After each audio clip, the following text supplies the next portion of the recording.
The coast of Africa, a land well known for times of peace and war. Third world and upper class. Untainted and wild. Beautiful and tame. Strong and weak. Terrorizing and exciting. Many dread the thought of going. Far more long and dream to have a chance to go. Africa. Sierra Leone. Once all of this, listed as one of the top 10 tourist countries of the world. Visited by rich and poor, from beaches to villages, diamonds to beggars, the leading exporter of diamonds. People living for that reason, others searching for a reason to live. Turned upside down by war. Corrupt officials and citizens seeking wealth, fueled by lust for diamonds and power, began to ransack and terrorize the people of Sierra Leone. 10 horrible years of civil war followed in the country. Taking guns and machetes, they went through village after village, destroying, stealing, mutilating, and killing everything in their path. With no way to fight back, parents and children were forced to watch as their families were torn apart, many being killed, captured, or mutilated, leaving thousands homeless and wounded. Boys and teens were captured, drugged, and then forced to join in the killing of their fellow countrymen. Brainwashed and on drugs, they hardly knew what they were being forced to do. Women and girls taken to rebel and military camps, misused constantly by the men. Finally, after 8 years of war, the United Nations stepped in, captured the leaders, took over the military, and negotiations for surrender began. Negotiations ended 2 years later. The war was over.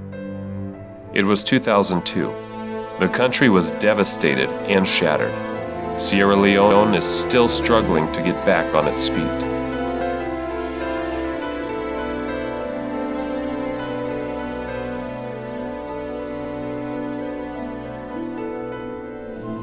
Citizens who once had everything they could ask for were left with a broken country and broken hearts. Some were reunited with family members, but left to wonder about the others who were still missing.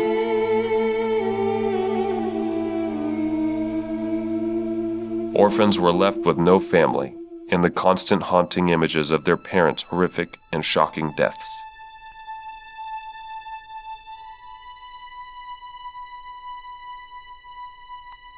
The physically injured and the amputees struggled to stay alive, with no way to make money except to beg.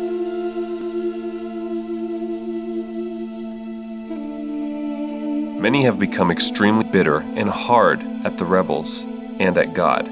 They allow resentment and anger to rule their lives to this day. However, through the war, some have found peace.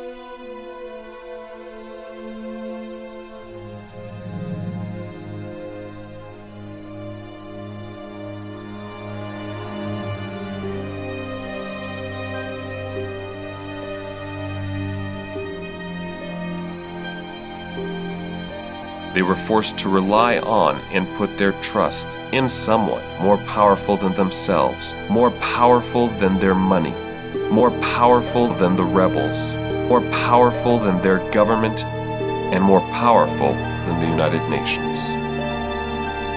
They learned to put their trust in Jesus. Through the war, they found a steadfast faith in Jesus Christ, and only with His help are forgiving the people who inflicted so much pain into their lives. They are a powerful and constant example of God's love and forgiveness for us to everyone around them.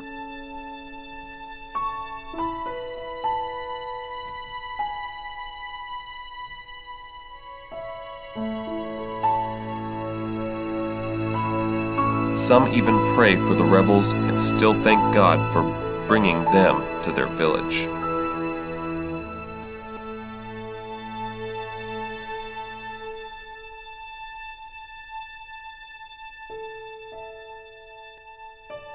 one of the women who lost her leg, was beaten and misused, said to our missions team, "Through all that I went through, I found Jesus.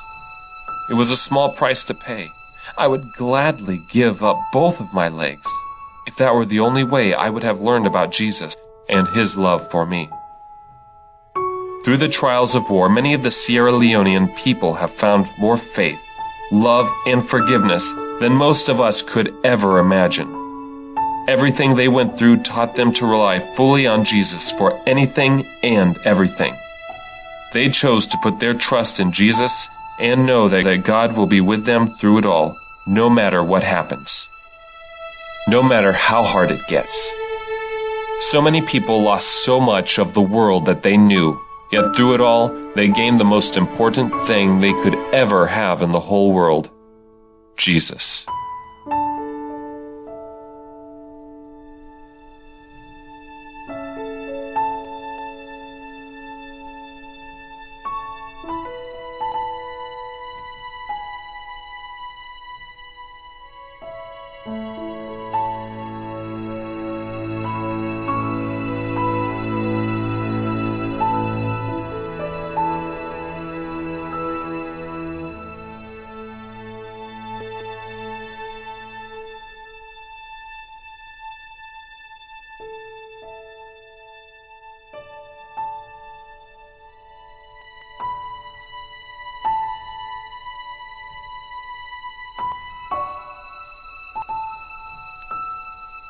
Philippians 3, verses 7 through 8.